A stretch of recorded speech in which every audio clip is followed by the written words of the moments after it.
যত ধরনের এক্সপেরিমেন্ট আসলে আমার এই বোনটাকে নিয়ে।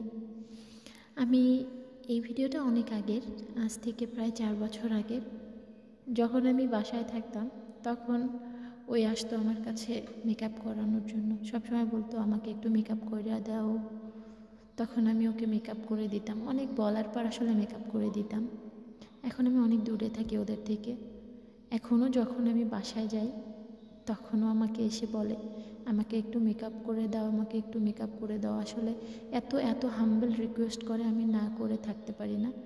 যদিও আমি এখন আগের মতো নেই, ব্যস্ত, একটা বাবু আছে। অবশ্য ব্যস্ততা বলবো না, কারণ আমি যখন বাড়িতে যাই আমি পুরাই সিঙ্গেল হয়ে যাই। আমার একটা যে বাবু আছে আমি সেটাই ভুলে যাই।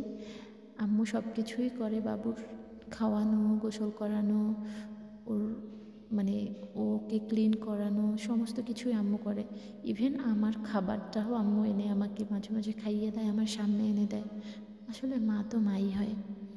এখনও বুঝি না, যখন আমি বাড়িতে যাই আমার মনেই থাকে না আমার একটা বাবু আছে।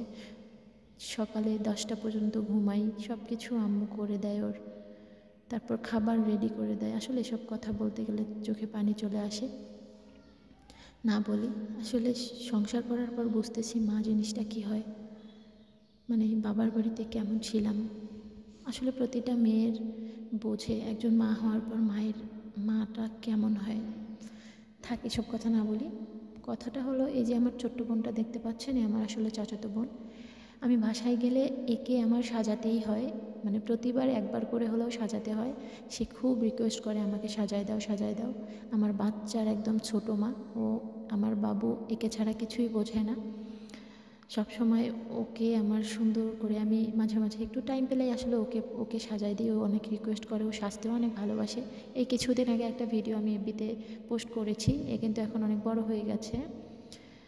একে আবার গিয়ে সেমভাবে সাজিয়ে দিয়েছি। এটা কিন্তু অনেক আগের ভিডিও, তখন আমার বাবু ছিল না। তখন আমি একে সাজিয়ে দিয়েছিলাম খুব সুন্দর করে। আসলে অনেক বেশি খুশি হয়েছিল। ওকে যখন আমি সাজাই তখন ও খুব চুপ করে বসে থাকে, মানে এত গুড গার্ল হয়ে থাকে, মনে হয় ও কোনো নড়াচড়া করে না। এমনিতে ও অনেক বেশি গুড গার্ল, ও কথা কম বলে। ওকে যখন আমি সাজাই তখন ও আরও অনেক বেশি গুড গার্ল হয়ে থাকে। ওকে আমার সাজাতে ভালো লাগে। ওর চোখগুলো অনেক বেশি বড়, ওর চোখগুলো আমার আর্ট করতে ভালো লাগে। এমনিতেও আমি কিন্তু কোনো মেকআপ আর্টিস্ট না। আমি এমনিতেও যখন কোথাও যাই, আশেপাশে আমার ছোটো বোনরা আসলে আমি তাদেরকে সাজাই দিতাম, মেহেদি পরিয়ে দিতাম। এটা হচ্ছে ও আসে মাঝে মাঝে আমার কাছে সাজতে, আমি তখন ওকে সাজিয়ে দিই। আর এসব করতে আমার ভালোই লাগে। মানে আমি যদিও সাজাতে পারি না, তারপরে একটু ট্রাই করি ওকে সাজানোর জন্য। তারপর দেখেন ফাইনাল লুক, অনেক সুন্দর লাগছে ওকে। কিন্তু ওর ফেসটা কিন্তু অনেক বেশি সুন্দর এবং ওর চোখগুলো অনেক বেশি সুন্দর। আমি ওকে যেভাবে সাজতে বলি ওভাবে সাজাই। এই সাজাটা নিয়ে সারাক্ষণ এরকমই থাকে। ওর আম্মুর সাথে রাগারাগি করে, ওর আম্মু সাজতে দেয় না। ও আসলে অনেক ছোটো তো, তারপরেও আমি ওকে